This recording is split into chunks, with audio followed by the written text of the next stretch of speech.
Well, hello again. It is June 13th, and we are in 2 Kings, chapter 14, 1 through 29.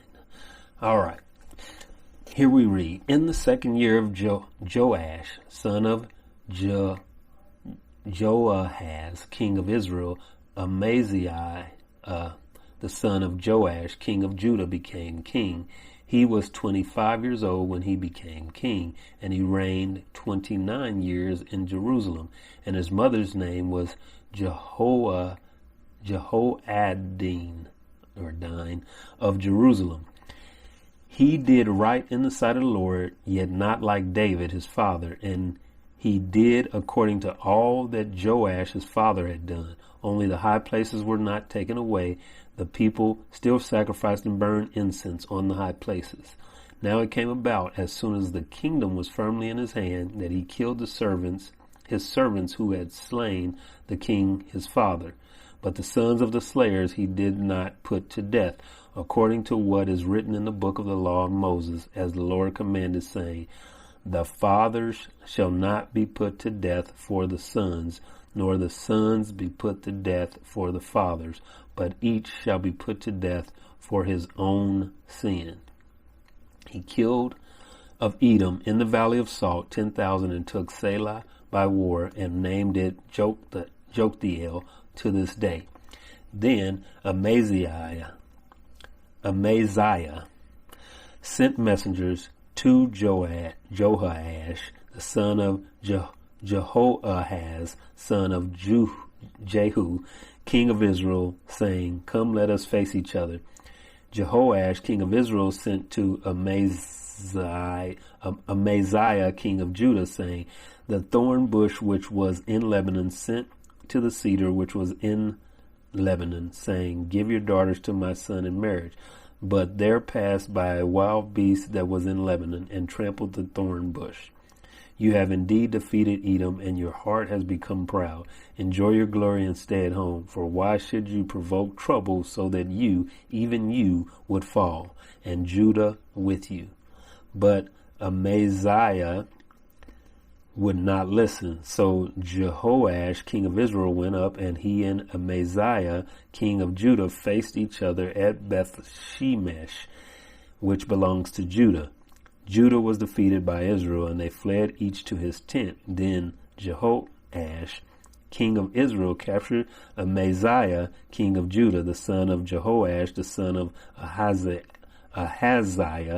at Beth-shemesh, and came to Jerusalem, and tore down the wall of Jerusalem from the gate of Ephraim to the corner gate, 400 cubits. He took all the gold and silver and all the utensils which were found in the house of the Lord and in the treasuries of the king's house, the hostages also, and returned to Samaria.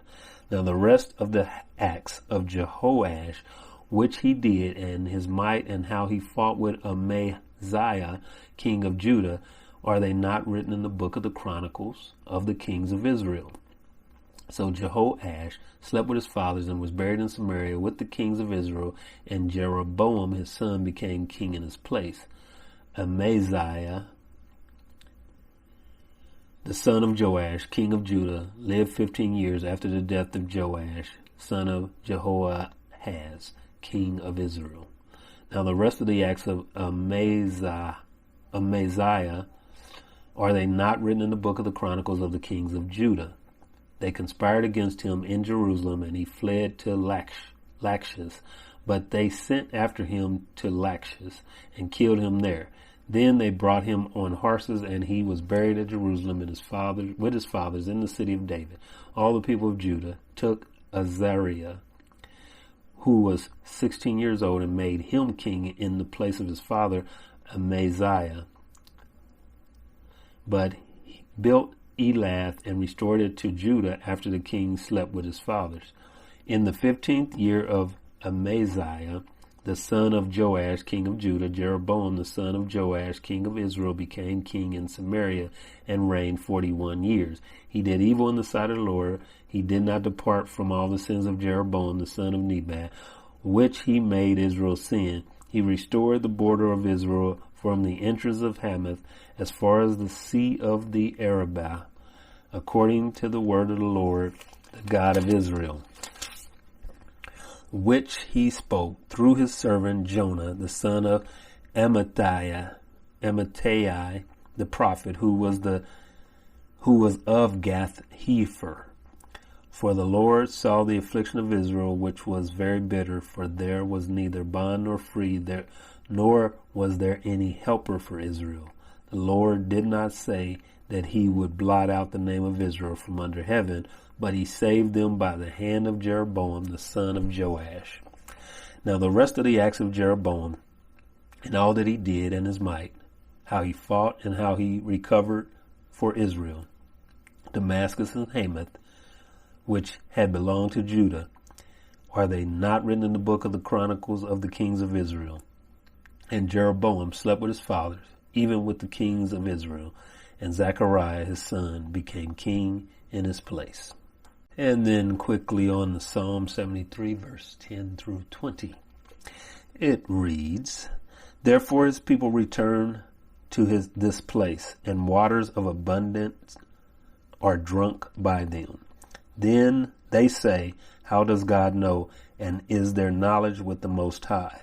Behold, these are the wicked, and always at ease. They have increased in wealth. Surely in vain I have kept my heart pure, and washed my hands in innocence. For I have been stricken all day long, and chastened every morning.